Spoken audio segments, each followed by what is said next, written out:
Hey, welcome back to Drowning in Yarn. I'm Caleb. 2 weeks ago, I showed you how I like to start my sweaters with an alternating cabled cast on when I'm starting with 1x1 ribbing. So I figured I should show you my favorite way to bind off 1x1 ribbing as well. My favorite bind off for 1x1 ribbing is the long-tailed tubular bind off. I use the long-tailed tubular bind off anytime I'm binding off ribbing on my sweater, whether it's at the neckline from a bottom-up sweater or at the hem and the cuffs of the sleeves on a top-down sweater. I find that just taking that little bit of extra time at the end of the project really results in something that I'm more proud of. I don't mind spending the extra time at the end versus at the beginning when I just want to get started. So this bind off is slightly tedious if you're not a huge fan of the Kitchener stitch, but it produces a really professional result that is well worth the time that goes into it. So before I jump in and show you how to work the long tail tubular bind off, I just wanted to show it to you next to a standard bind off, which I did on 1x1 ribbing. This would have been worked with the needle 2 sizes larger to provide for enough stretch, and I would have also worked this bind off in pattern. It results in a nice edge, but it's just a little bit less polished than the long tail tubular bind off, which you can see here, and which I'm gonna go ahead and show you how to work. I also just wanted to make a really quick note that I only use this on 1x1 ribbing. I tried it on 2x2 ribbing once before, which requires you to do some shuffling of your stitches to actually reorder them. And I found that I didn't get enough stretch and my bind off actually snapped. That could just be that I did it wrong, but it put me off of using this bind off for 2x2 ribbing. I will include in the description down below though, a link to instructions on how to do it for 2x2 ribbing, because your experience may be different from mine, but that was my experience and that's why I do this only whenever I'm working 1x1 ribbing. So in order to do this bind off, you will need a second set of needles, and you'll also need a tapestry needle and just a little bit of patience. So let's jump right in and I'll show you how to work it. So in order to demonstrate the long tail tubular bind off, I knit this little swatch that sort of mimics the sleeve on a baby sweater. I just have a little bit of stockinette knitting and then a little bit of 1x1 ribbing. We're gonna work a few setup rounds. We have to transfer a few stitches to another needle, and then we'll do Kitchener stitch to finish off the bind off. The first setup round that we're gonna do is knit our knit stitches. So knit all the stitches in our knit columns of our ribbing and then slip all the stitches in our purl columns with our yarn in front. So that'll look like this. You're going to knit your knit stitch, move your yarn to the front of your work, slip your purl stitch purlwise, move your yarn to the back of your work. And you will know that you're doing that right because that bar of yarn you just created looks similar to these purl bumps. So you really can't forget that you're supposed to put your yarn to the front of your work, to slip your purl stitch, then back to the back of your work, knit your knit stitch. Then you're just going to repeat that all the way around. If you're working magic loop like I am here, this would technically be my last stitch on my needle, and I need to slip it with the yarn in front. I just find it's easier to rearrange that so it's now the first stitch on my next needle. So I worked that last stitch. Then whenever I flip my work, I can just slip that first one yarn in front. If you're working a larger circumference like the bottom of a sweater and you're not doing magic loop, that's not something you even need to think about. So we're coming to the end of our first setup round where we are knitting the knit stitches, slipping purl stitches with the yarn in front. Our second setup round is the opposite. When working flat, you would just flip your work and repeat that first setup round again. That would be your second setup round. When working in the round, you have to work all those purl stitches. So you will do the following. You're gonna slip all your knit stitches with the yarn in back, move the yarn to the front of your work and work those purl stitches. So purl the purl stitches. So you're just gonna go all the way around, slipping your knit stitches with yarn in back, and purling all of your purl stitches. So now I've finished my second setup round and I'm gonna move on to the third step, which is dividing all these stitches onto 2 needles. So this is where your second needle will come into play. So for this step, you do need a second set of needles. I happen to have a second set of size 4, so it's the same size that I'm using to actually work my knitting. But It doesn't need to be. If you have another set of needles that's a size smaller, it doesn't really matter because you're not going to be doing any knitting anymore, and you're definitely not knitting with that second set of needles. So in order to do this, what we're going to do is transfer all of our stitches to 2 different sets of needles. And the way that that works is you're going to pick a needle that's going to be the needle for all your purl stitches, and pick a needle that's going to be the needle for all your knit stitches, and always slip all your purl stitches to one and all your knit stitches to the other. So this needle that I'm holding here is the needle I was knitting with. I'm going to slip all my knit stitches to this needle, and then this other needle, that one's going to hold all my purl stitches, and that's going to look like this.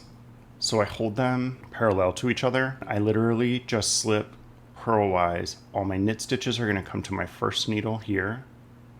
Then I'm just going to kind of pivot and slip the purl stitches to this back needle, knit stitches to this front needle. Oops. And I'm just going to do that. And this is going to make sense here in a second. So I finished slipping half my stitches to this 2 sets of needles, and you can kind of see what we're doing here a little bit easier.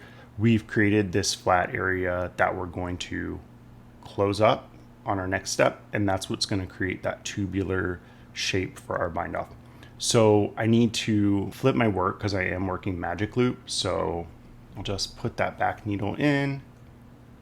And whenever I rotate this around, I just need to be sure that I still know which needle is for my knit stitches and which is for my purl stitches, so I don't mess that up, because you still need to always have them on the same needle. As you can see, I kind of gotten into the groove of it, and it goes pretty quickly. It's fairly simple, slipping all the knit stitches to the needle closest to me, all the purl stitches to the needle in the back. So now I've transferred all my stitches to the 2 sets of needles. So you can kind of see it looks a little crazy, but I essentially just have 2 sets of needles going. This exterior needle is all my knit stitches. This interior one's all my purl stitches. What we're going to do is Kitchener stitch across these 2 needles, come around, Kitchener stitch across these to finish. Now, in order to make sure you have enough yarn, I just literally take my tail coming from my ball of yarn and I wrap it super loosely around my work like this 3 times. That will give you enough yarn to do your Kitchener stitch. I always just take a little bit extra just to be safe.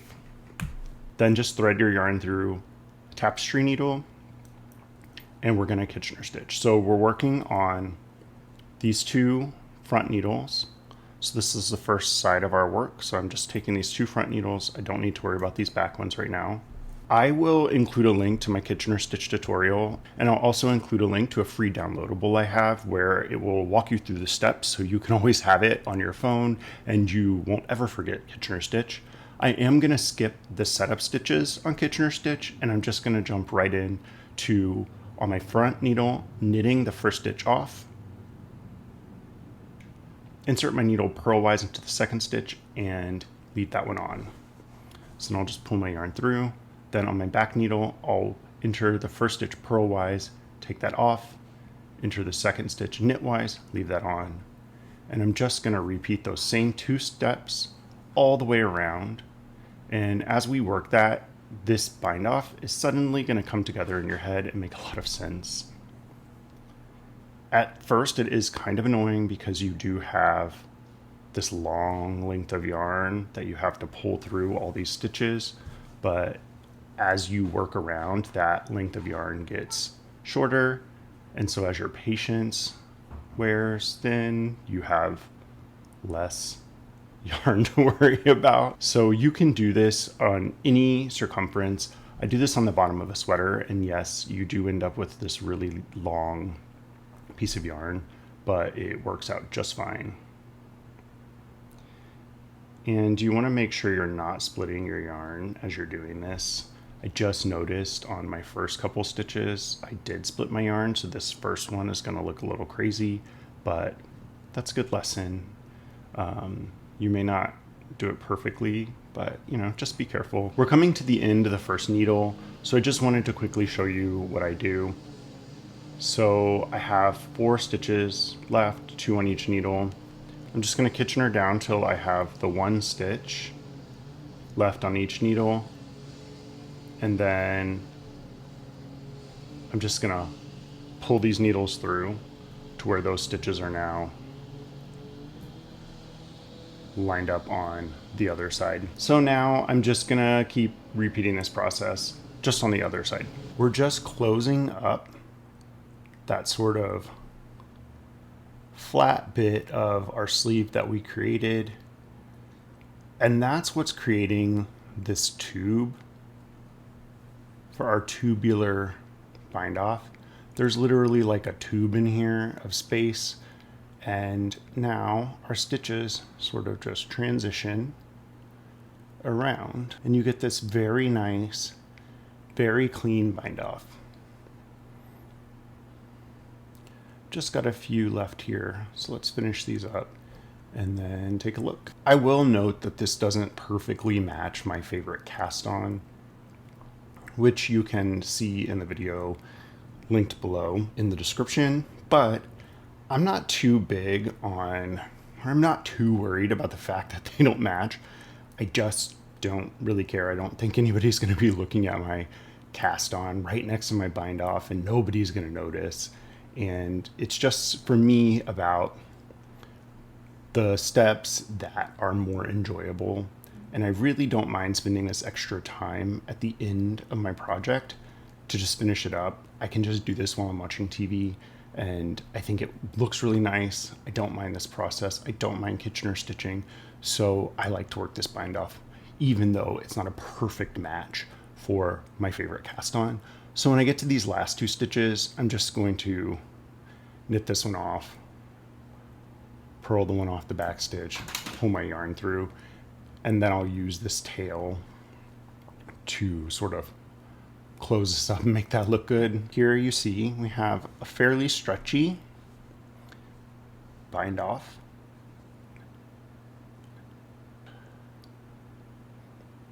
I love this bind off because it looks so clean and professional, and I think that it just helps keep me in practice with my Kitchener stitching, which I'm a sock knitter, so I think that's always something good to be comfortable with. So that's all you have to do to work the long tail tubular bind off. As you can see, it's not the world's quickest process, but it's also not that difficult. And it results in such a polished finish that I think it's so worth it. I did it on this sweater that I'm wearing right now, which is my most recent finished sweater. It's the Aught sweater by Jared Flood, and I absolutely love it. I knit this in Brooklyn Tweed's newest yarn tones. It is just such a fantastic sweater, and I'm really happy that I took a little bit of extra time to do that long tail tubular bind off. I hope you enjoyed seeing my favorite cast on and bind off in this little short series, and if you did, leave a comment down below and let me know what your favorite bind off for sweaters is. I can't wait to share more about my sweater knitting process with you in the future, and if you want to see those videos that I'm going to make in the future, be sure to hit the little subscribe button and the bell next to it to get notified when I post new content. And don't forget to hit the little like button down below if you enjoyed this video while you're watching. But until next time, I hope you enjoy your knitting, and I will talk to y'all later.